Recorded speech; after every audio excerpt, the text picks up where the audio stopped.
The Churches of Christ present Speaking the Truth in Love, a program bringing you life's answers from the Word of God. Thank you for joining us for Speaking the Truth in Love. I'm James Johnson, the minister of Nettleton Church of Christ in Jonesboro, Arkansas. This program is brought to you by the area Churches of Christ, which are listed at the end of the program. To help you grow in your relationship with God, we're offering free resources on both our Facebook page and our website. I encourage you to visit us there. Our speaker today is Todd McMillan, the resident minister of Valley View Church of Christ in Jonesboro, Arkansas.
The title of my lesson today is Your Faith Practical?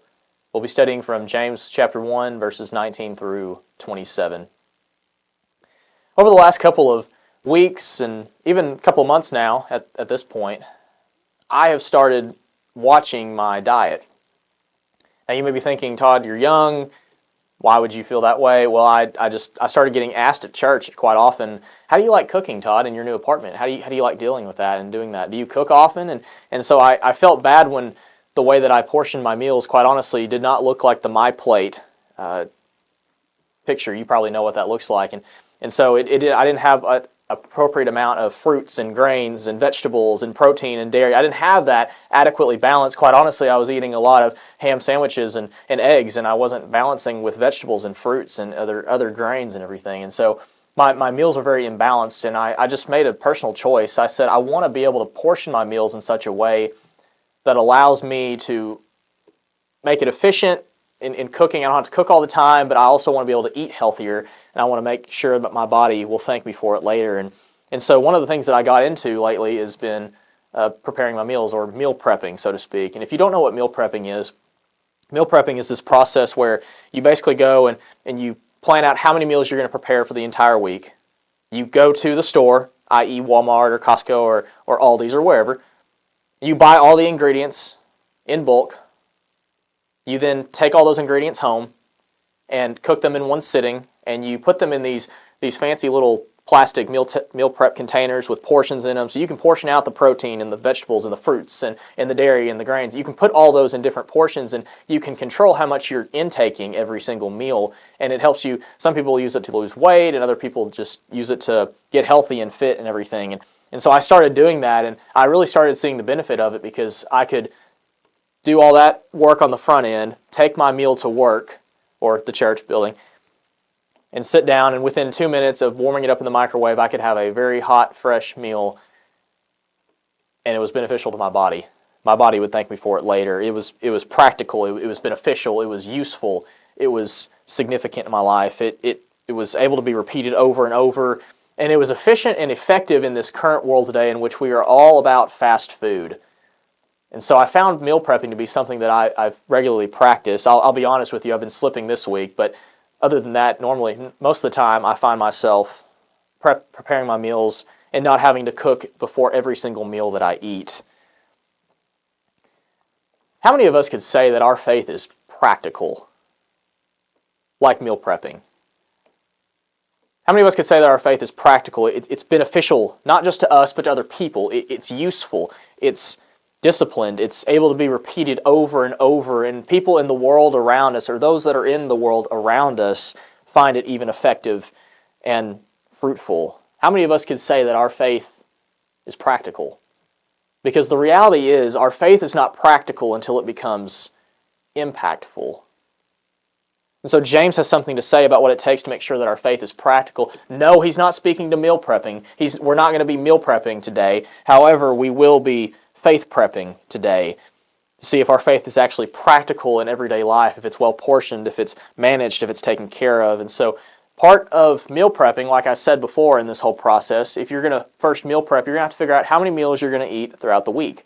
And what you do is you go to the store and you first gather the ingredients. This is where you receive, as James would say, the gospel truth. Notice what James says in chapter 1, verse 19. He says, "Know this, my beloved brothers, let every person be quick to hear, slow to speak, slow to anger." That's a big one. "For the anger of man does not produce the righteousness of God. Therefore, put away all filthiness and rampant wickedness, and then receive with meekness the implanted word which is able to save your souls." James uses conversion language here, which is really neat and interesting because other biblical writers will use the same. James uses conversion language, so he says, put away this and receive something else. Put these evil things away, these things that run rampant and wicked within you, put that away, but receive something else which is able to save your souls, which we know is the gospel. And so put away this. Paul will use this in Romans chapter 6 when we've died to sin and being risen to walk in newness of life at our baptism. We know this. He'll even use this in Colossians 2. We've been clothed with Christ. So put away all that's bad within you and receive something else. Put on the new clothes in Christ. That's conversion language. And so many of us have done this at our baptism.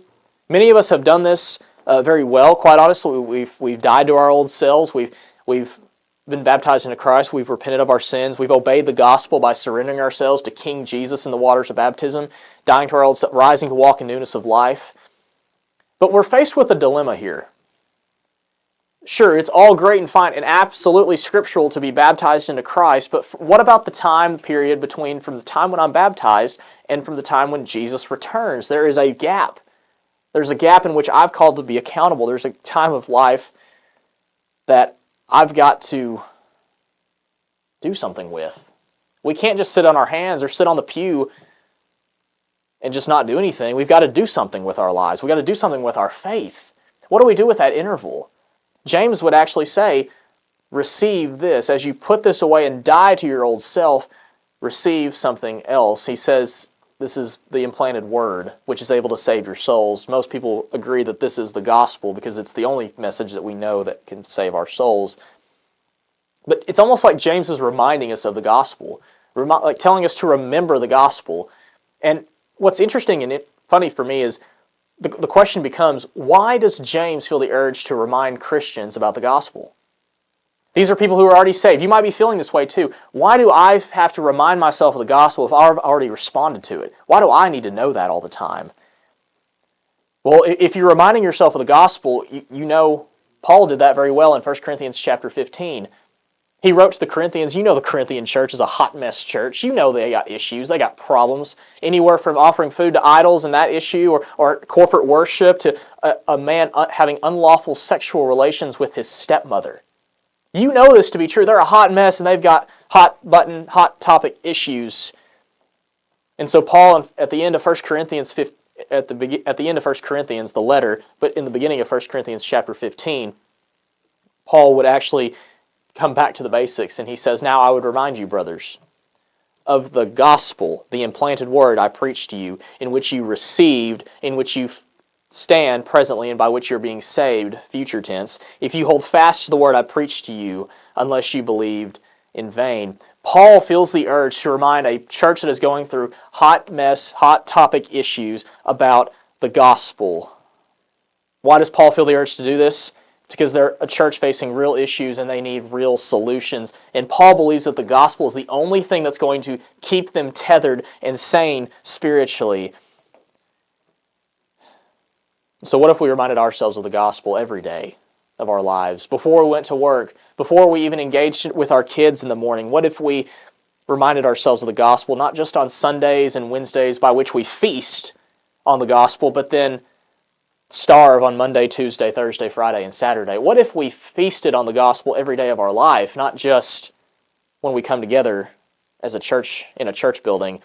Because the gospel isn't something we wait until Sunday to relish in. You don't need a preacher to always verify that. You can read it for yourself in the Scriptures. You can preach it to yourself every day because you are the biggest preacher you listen to all the time. So what if we listen to the gospel? And what is the gospel? You might remember these characters of an arrow coming down, of a cross, and of a semicircle, and then an arrow going up and an arrow pointing down. You might remember those symbols and everything. Quite often it's an easy way to remember it. Oftentimes we also say that the gospel is just the death, burial, and resurrection of Jesus. And I have no problem with that. Those are part of it, but that's not the entire picture, because in order for Jesus to die, he also had to be born into this world. And for Jesus to rise from the dead, he has to die. And for Jesus to promise to return one day, he's got to ascend to the Father. So there's all other aspects to it, but in the very sense that Jesus didn't just bask in the glories of heaven when we were in our sinful state. Instead, he came and put on flesh and walked among us as one of us. And he lived in this life, and he lived a life so righteous before God that it cost him his life, and he would end up being put on a cross for the sins of humanity as an innocent man, dying the death that we deserved. And the reality is, the only sin that Jesus ever had was ours. And the life that he lived to God. And so he died the sacrificial atoning death for us and paid the price for us. But it didn't stop there. Much like he entered the casket on our behalf, much like our loved ones have, he entered the casket on our behalf. And then 3 days later, he left the casket. He rose from the grave. And he appeared to people, and he showed and demonstrated that he has overcome death. And now we can look at death in the face and say, "Oh, death, where is your sting? Oh, death, where is your victory?" We don't have to be afraid of death anymore, because if we're found in Jesus Christ, we have overcome death. And so Jesus arose, and Jesus then ascended to the Father. We know this in Acts chapter 1. Jesus ascended and sits now and reigns and rules from the Father's right hand. But Jesus has promised to return and to bring home with him all that have been washed in his blood and renewed in his Spirit. If you've been washed in the blood of Jesus and renewed in the Holy Spirit, you have this hope, this eternal hope, that one day Jesus will come to you as long as you walk down the straight and narrow with him and say, "Well done, thy good and faithful servant. Enter into the inheritance that I have laid out for you." But if you're not found in it when Jesus returns, if you've not been washed in the blood of Jesus or renewed in his Holy Spirit, he'll say to you, "Depart from me, I never knew you, you workers of lawlessness." It's not just these historical accounts, but it's also the fact that Jesus is king over our life, that Jesus bears weight in our life. Every fiber of our being will bow to him, as opposed to the political forces of this world or the kingdoms that we find ourselves in this world. We bow to him as opposed to the things of this world. And so if we don't remind ourselves of this every single day of our life, we find ourselves getting off track or getting off the straight and narrow, because our faith will not be impacting other people unless we are first impacted. And our faith is not practical until it becomes impactful. So it starts with us. It starts with us. We have to be impacted by the gospel on a regular basis. But the good news is that it doesn't stop there. It doesn't stop with us, because if it does, we've lost our hope. It's not just enough, like in meal prepping, it's not just enough for us to go and buy ingredients in the store. We've got to actually do something with it. We've got to open up the packages. We can't just leave them in the fridge or the pantry and let them spoil. We've got to cook them and do something with them. And so the second part of meal prepping is we've got to prepare our meals. We've gathered our ingredients, but now we've got to prepare our meals. In other words, we've got to do something with the gospel. Notice what James says in verse 22. He says, after receiving the implanted word, "But be doers of the word and not hearers only, deceiving yourselves. For if anyone is a hearer of the word and not a doer, He's like a man who looks intently at his natural face in a mirror. He looks at himself and goes away and at once forgets what he was like. But the one who looks into the perfect law, the law of liberty, and perseveres, being no hearer who forgets, but a doer who acts, he will be blessed in his doing. Being no hearer who forgets, but a doer who acts, he will be blessed in his doing. We can't just be a people who gather gospel truths together in this big giant pot that we're cooking in. We can't just gather gospel truths in our lives on a weekly basis and call that good, because it's not keeping us from following in the footsteps of Jesus. Because when I walk in obedience, it allows these ingredients to kind of stir together and come together and make an actual meal. It brings something of tangible substance. But if we never take steps of obedience, if we hear this stuff and are saturated in it, we just become soggy. We've got to hear this, but we've got to do something with the ingredients that we've been given.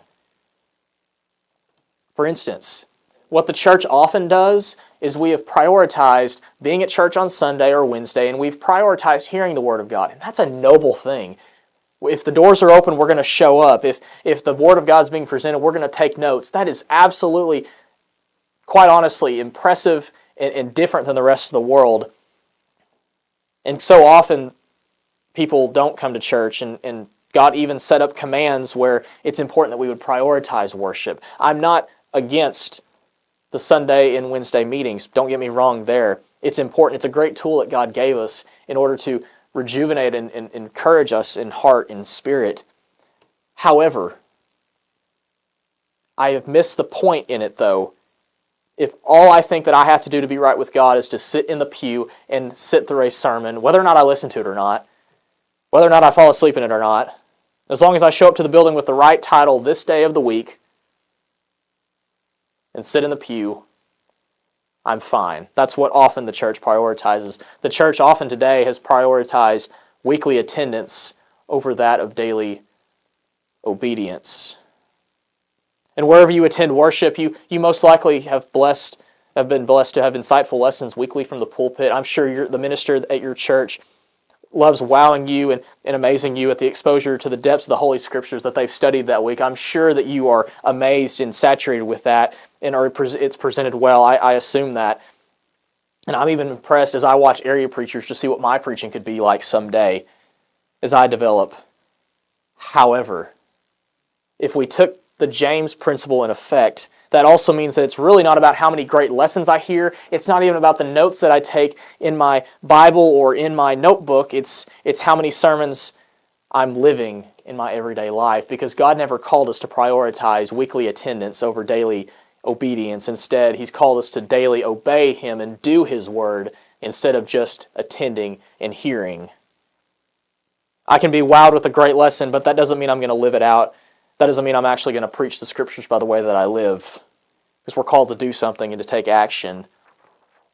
Because our faith is not practical until it becomes impactful. And so, meal prepping consists of 3 big movements, and we've talked about the first 2. We've got to gather the ingredients from the store. We've got to take the meal, the ingredients we've taken, we've got to put them together into a meal, and then put them in containers, of course, if you're going to actual meal prep. But then we've got to actually make use of our meals, make use of our prep work. We've got to take the gospel into our everyday life context and open up the container and do something with it. Could you imagine going and buying all the groceries from the store that you have intentionally planned out and purchased, and you've cooked the meal, you've done all the prep work, you spent a couple hours cooking all this on the front end, but could you imagine leaving all those meals in their containers in the fridge and just letting them spoil and rotten? How ridiculous is that? I mean, come on now. You got to have, you're not only out time, effort, and money, you're also out meals. You now got to find a way to get another meal. And so often, this is how we treat our faith. Our faith's got to be used in our life context. We've got to actually take out what we've prepared and worked on and developed and learned about and practiced. We've got to take that out and put it in our everyday life context and use it for not just the benefit of ourselves, but the benefit of other people.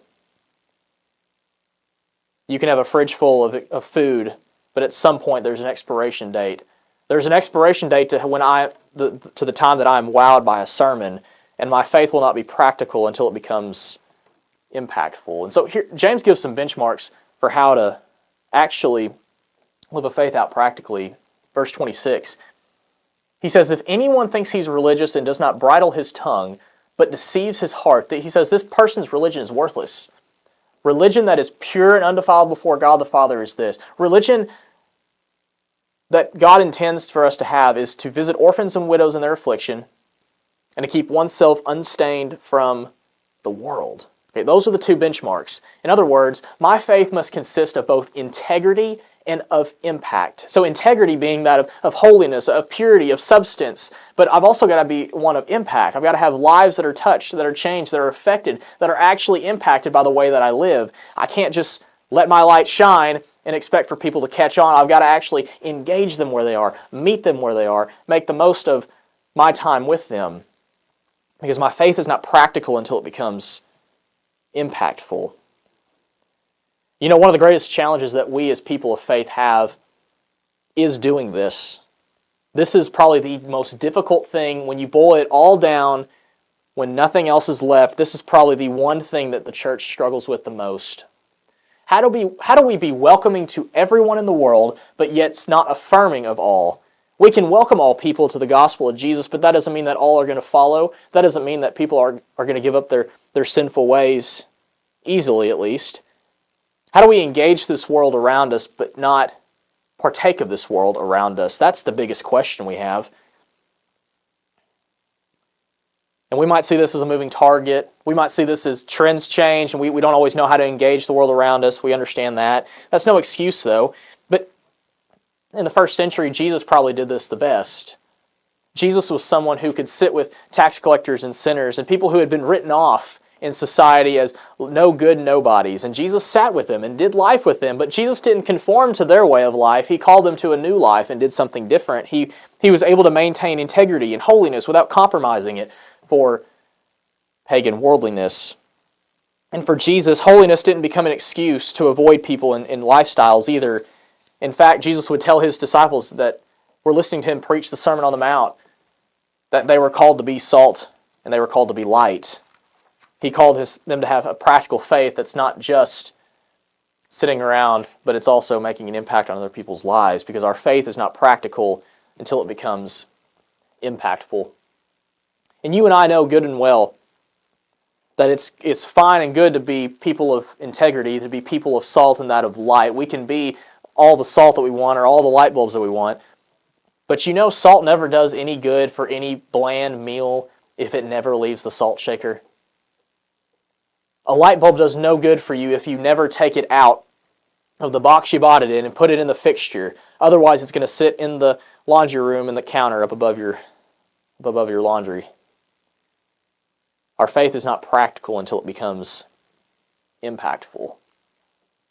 We're called to be salt and called to be light, tangibly different from the rest of the world, but still distinguishably engaging the world around us. Currently, I'm serving as a resident minister at a church here in Jonesboro, and I find it interesting and kind of find it fascinating, quite honestly, that what I get to do week in and week out. And a lot of people around the church ask me, as they've gotten to know me and I've gotten to be familiar and engaging with them, people ask me, they go, "Todd, what do you do throughout the week?" And I'll be honest, that's not an easy answer, because I do many things, little things here and there, and it all comes together at the end, and the bow is tied by Sunday. But I serve right now as a resident minister, and so I'm a minister in residency. I'm training under somebody, and I do anything from Bible prep to sermon prep to maybe writing a card to somebody or making a visit. You probably are aware of what the preacher does, but something that I've noticed is in the church, we leave these tasks or these things to the preacher because we pay him to do it. But what I've noticed is in our life, these things that I do on a regular basis, on a weekly basis, these are all things that anyone of any age can do. I do anything from, I spend time in prayer, I read my Bible, or I go exercise, or I maybe go through the directory that all the members are on, get to know people. I maybe make a visit, or go watch a kid's ball game from time to time, or journal my thoughts, or send a card or a letter or a text to somebody, or even just grab lunch with somebody, spending time with someone around a meal. Anyone can do that.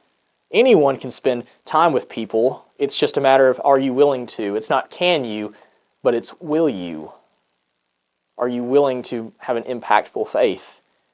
Because our faith is not practical until it becomes impactful.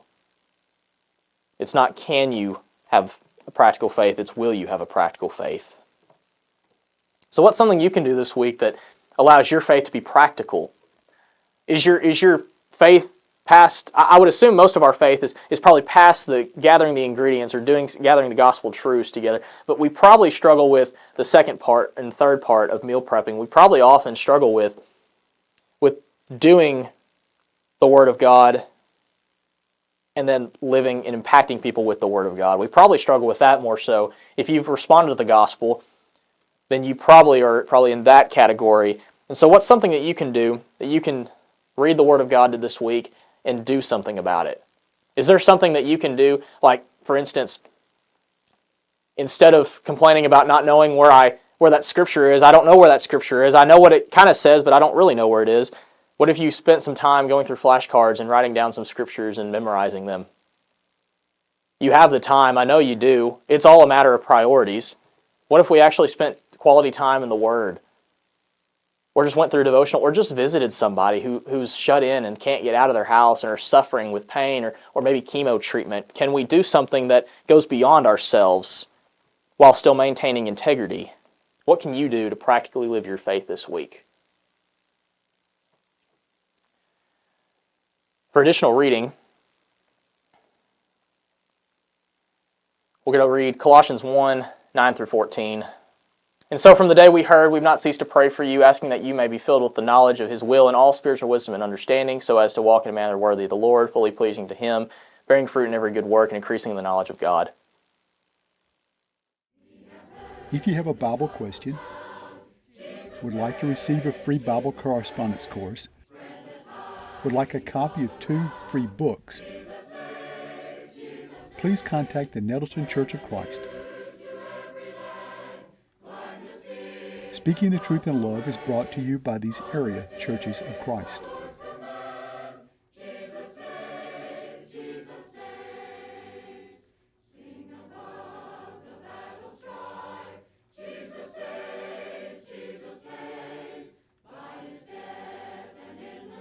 Speaking the Truth in Love can be viewed online at nettletonchurchofchrist.org.